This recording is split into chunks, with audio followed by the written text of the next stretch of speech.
carbohydrate consumers. Never in the history of man have human beings consumed so many carbohydrates. So what I'd like to do is I'd like to begin with a carbohydrate assessment list.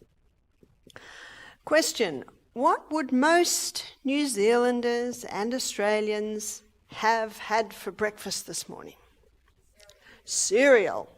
We know it's popular because there's a whole aisle devoted to it in the supermarket. And we know it's popular because, unfortunately, a lot of people today are on the screens till late. They go to bed too late. They wake up too late. They're in a big hurry. They've got to get to work. Cereal, pour it into the bowl, pour milk on it, goes like wet tissue paper, down the hatch in 10 minutes, out the door. Can you see why it's a very popular food?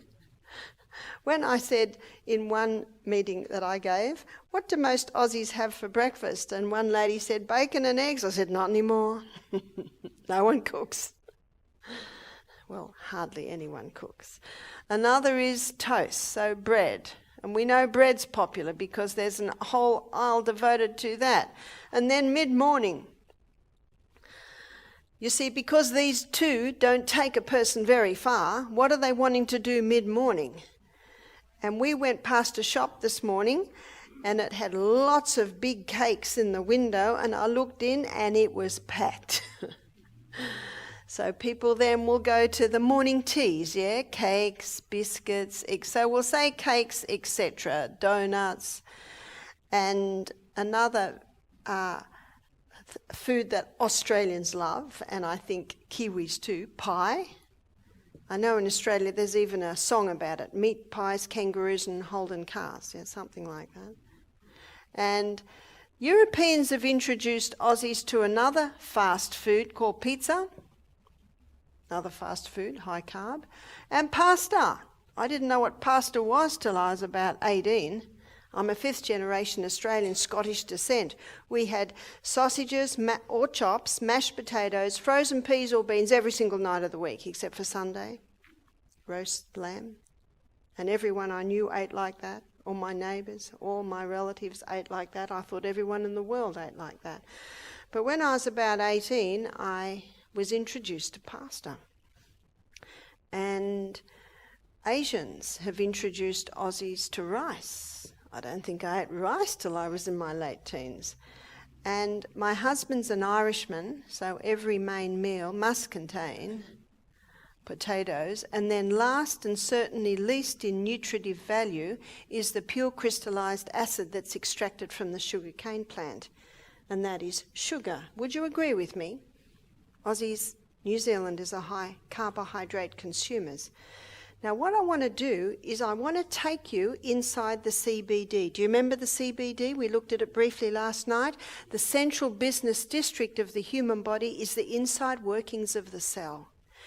You see, all of these foods break down in the gastrointestinal tract to a singular molecular structure called glucose. And glucose is then absorbed into the blood, and then it becomes part of the body because the blood is the life of the flesh. Now the blood takes that glucose on the M1 main highway, portal vein, straight to the project manager. That's the liver. Now the liver, as the project manager, is orchestrating what happens to everything that comes into the body. And so the liver, first of all, sends the glucose to the cell. So let's have a look at what happens inside the cell. So the glucose comes inside the cell under the action of insulin. Insulin's basically the key that unlocks the door to get the glucose inside the cell. And then it goes through a 20-step pathway. And that 20-step pathway gives us 2 units of energy. Isn't that why we eat? To get energy so our eyes see, so our ears hear, so our brain works, so our heart beats, so every single cell in the body is running because of the glucose. At the end result of this 20-step pathway is a chemical form of glucose called pyruvate. Pyruvate is the chemical form of glucose that gets fed into what's often called the powerhouse. Called the powerhouse because this 8-step pathway gives us a whopping 36 units of energy. Wow, what a difference. Now that pathway there is an oxygen pathway. It uses oxygen. This pathway uses no oxygen. What a difference oxygen makes. By the way, just a little sideline here. How are you going to feel if every single one of your 100 trillion cells has enough oxygen to get to that 8-step pathway? How are you going to feel? We're not going to be able to hold you down. How many people today do you know, when you say, how do you feel, say, oh, all right, not too bad. What's not too bad? Not too good. You know how it is, getting there. How many people, when you say, how are you, say, fantastic? You'd almost say, oh, what's wrong with them? Oxygen is a very powerful thing, it's oxygen. I have to hold myself back here because we're not talking about oxygen right now, we're talking about glucose. But the oxygen explains why so much more energy. So that's the first place that the liver will send the glucose is down the pathway to give us energy. So number one, that is where the glucose goes to the cell. But only so much glucose can be fed through the pathway. And so now the liver causes some to be stored in the muscle cell particularly, like a little bunch of grapes, but they're little molecules of glucose, and they're called glycogen. So glycogen is your quick release glucose stores. So yesterday I had a light soup at about 4:30, I think. Then I worked hard yesterday evening, lecturing to you. I got to bed about 10, I think I was in bed by 10. Slept in a little bit. My habit is I wake at 5, but 5 here at the moment is, 3 a.m, yes, so it was a bit hard to wake up here. So I usually walk at 6 and eat at 7. This morning I walked at 7 and ate a little bit later. And Amelia and I, we found hills where we were, and we did our high intensity running up the hills and recovery down the hills. Where did I get the energy? I hadn't had breakfast yet. I only ate lightly early yesterday. It's my glycogen stores. They're quick release glucose stores. They're just sitting in the muscle cell waiting to be called on. It's not a good time to exercise after you've eaten because where's all your body's energy going? Digestion. One lady said, well, how am I going to have the energy to walk? I said, it's your glycogen stores. It is the diabetic's best kept secret. All you need to do is something to access that, and 2 things access it. Demand, which is exercise, and the other is water. Very important to be well hydrated. It helps your body access that. There's still glucose left over on a high carbohydrate diet. High carbohydrate diet means high glucose release. And only so much glycogen can be stored. And this glycogen that is in your muscle can only be used by your muscle. Your liver also stores some glycogen, and that can be used all over the body. That's a good brain backup. So now, what is the liver going to do with the excess glucose? It stores it in the most amazing fuel depot in the human body. You may have heard of it. It's called fat cells. And in Australia and New Zealand today, on the high carbohydrate diet, what is happening to many? They're getting bigger and bigger and bigger. So that's the third place that your liver causes the glucose to be stored. The pancreas is the organ that we're going to be talking predominantly about. Here it is. And the pancreas lives under your left rib. And the pancreas releases insulin on demand. And so looking at this equation, high glucose demands high insulin. You see that?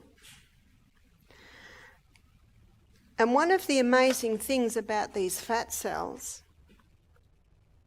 they don't need insulin to get in, and they don't need sodium.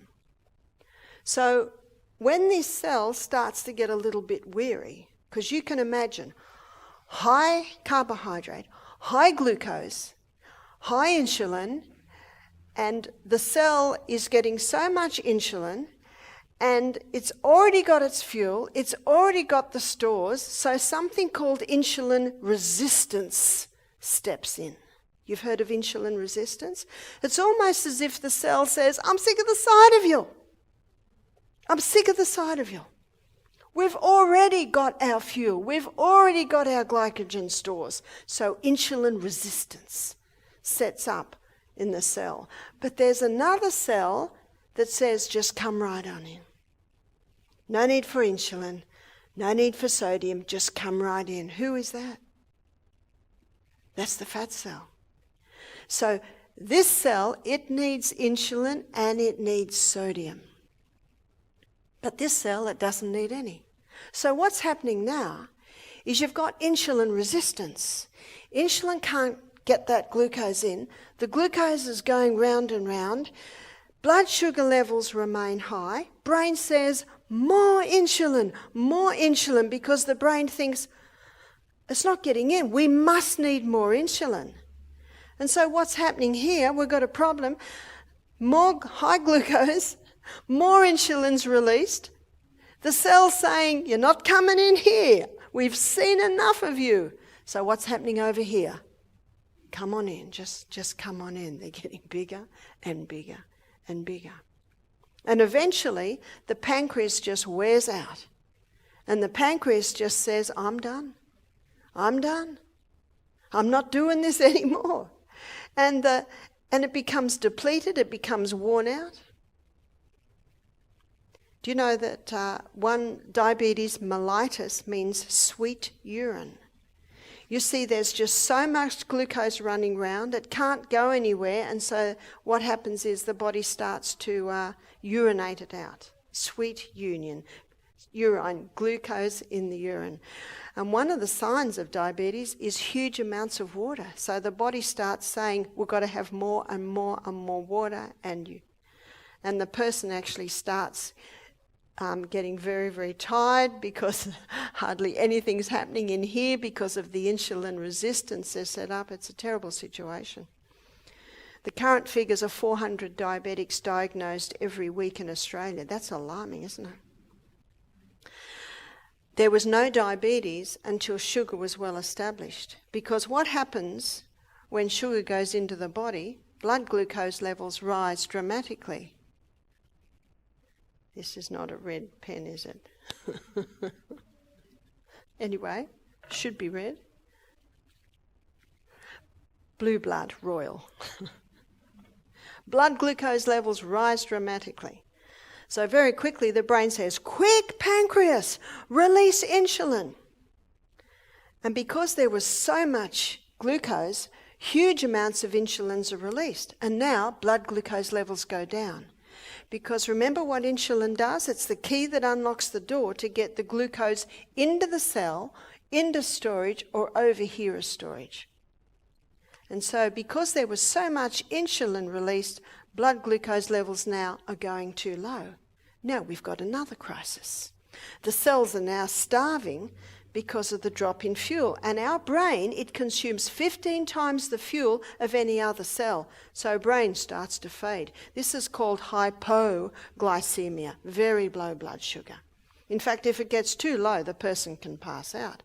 So very quickly the brain says, pancreas, stop the insulin, quick, release glucagon. Now glucagon is the other hormone that the pancreas makes, and it's designed to get the blood sugar level up again. But what does the person usually do down there? Have a lolly, have a biscuit, have a Mars bar, have a Coke, have a quick sweet, yeah? What happens then? Up again. What does the brain go? Oh no, now we're too high. Stop the glucagon, release the insulin. Oh no, now we're too low. Stop the insulin. Can you see what's happening? Up, down, up, down. It's called this biochemical whiplash. Up, down. How does the person feel up there? Spun up like a top. How does the person feel down there? Oh, they're passing out.